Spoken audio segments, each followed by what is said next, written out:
Hello guys, Somnath કિચનમાં તમારું હાર્દિક સ્વાગત છે। તો શિયાળાની સિઝન આવી ગઈ છે, ઠંડી પડે છે, તો આપણે ઘઉં અને બાજરાના લસણ, આદુ, મરચાં, મેથી, કોથમીર એવા આપણે ઢેબરા બનાવશું। તો આ મેં 2 વાટકા બાજરાનો લોટ લીધો છે અને 1 વાટકો ઘઉંનો લીધો છે, અને આમાં થોડોક હું આટલો ચણાનો નાખું છું। 2 ચમચી જેટલો છે ચણાનો લોટ। પછી આપણે એમાં નાખશું સ્વાદ અનુસાર નિમક,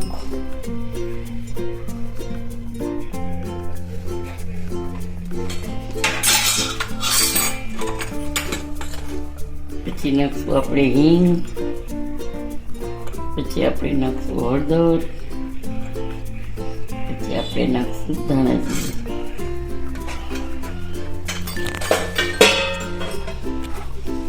આપણે મોણ નાખી દઈશું થોડું, 3 ચમચી જેટલું મોણ છે। તો અહીંયા મેં લીધી છે લીલી કોથમરી, અને આ સૂકી મેથી છે, તલ છે, લસણની ચટણી છે, અને આદુ મરચાંની પેસ્ટ છે। તો એ બધું આપણે અહીંયા નાખી દઈશું।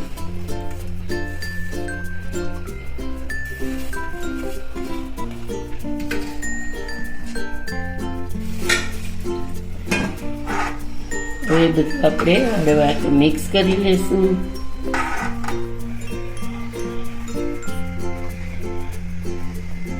શિયાળાની સિઝન છે તો દહીં સાથે, ચા સાથે ખાવાની ખૂબ જ મજા આવશે। હવે થોડી થોડી ઠંડી ચાલુ થઈ ગઈ છે, તો શિયાળામાં તો ઢેબરા ખાવા બહુ મજા આવે। તો આવી રીતે આપણે લોટ બાંધી લઈશું। આદુ મરચાંનું મેં પેલું કરેલું હતું ને ફ્રોઝન, એટલે પલાળ્યું છે થોડુંક। તો હવે આપણે આવી રીતે આપણે બાંધી લઈશું લોટ। તો જો ગાઈસ, આપણો લોટ તૈયાર છે બાંધીને, અને ખૂબ મસળી લીધો છે, અને તેલવાળો હાથ કરી આપણે તરત જ કરવા મળીશું। આને કંઈ આપણે રેસ્ટ આપવાની જરૂર નથી, નહીં તો આપણો લોટ ઢીલો થઈ જશે। તો જુઓ, આપણો લોટ તૈયાર છે। તો જો ગાઈસ, આવડા લુવા લેવાના છે આપણે। તો આપણે લઈ અને આવી રીતે વણી લેવાના છે, અને થોડાક થીક રાખવાના છે, બહુ પતલા નથી કરવાના। તો જુઓ, એની થિકનેસ એટલી હોવી જોઈએ, મીડિયમ સાઈઝ। તો અહીંયા મેં કરી લીધું છે એક થેપલું। તો આપણે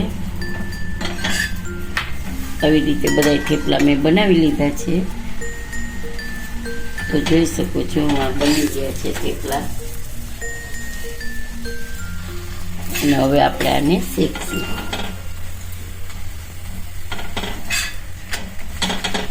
એકદમ ક્રિસ્પી અને મસ્ત ખાવામાં લાગશે શિયાળામાં, તો બહુ જ મીઠા લાગે। તો હવે આપણે આવી રીતે શેકી લઈશું, અને આવી રીતે આપણે બીજું પણ વણી લઈશું।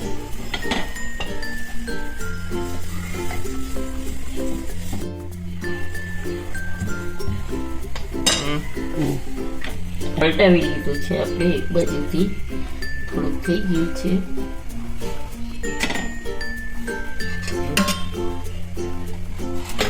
ચાલુ છે આ તો રાખું છે।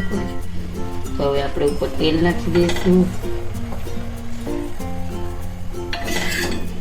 પછી પલટાવી લઈશું। આપણે રોટલી કરીને એવી જ રીતે એક પડ ઓછું શેકવાનું, અને પાછળનું ઉપર એકદમ શેકી લેવાનું।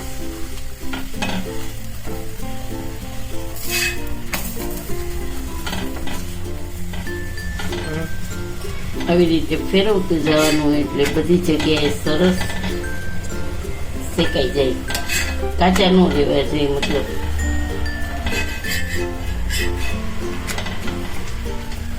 તો જો આપણું ઘઉં, બાજરા, મેથીનું થેપલું તૈયાર છે। તો આવી રીતે મેં અહીંયા બધા બનાવી લીધા છે, જોઈ શકો છો તમે। ચલો ગાઈઝ આજનો આપણો વિડીયો તૈયાર છે. ઘઉં, બાજરા અને મેથીના થેપલા તૈયાર છે. ડીશ સર્વ કરી દીધી છે. તો આજનો વિડીયો તમને કેવો લાગ્યો તે તમે જરૂરથી જણાવજો. સબસ્ક્રાઈબ કરજો, લાઈક કરજો અને આપણા સંબંધી અને મિત્રો સાથે શેર કરજો અને બેલ બટન પ્રેસ કરવાનું ભૂલતા નહીં. જય શ્રી કૃષ્ણ.